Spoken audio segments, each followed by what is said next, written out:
Obviously, nothing's gonna come out of it. I mean, I may never see him again. And nobody wants a phone thing, though I do like the sound of his voice. It's low and smart sounding and kind of soothing.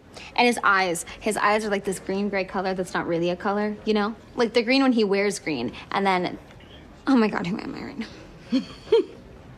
A normal teenager. Though I do love hearing you talk about something as simple as having a crush on a boy. You do not need a counselor, Hope. You need a friend. All right, let's get the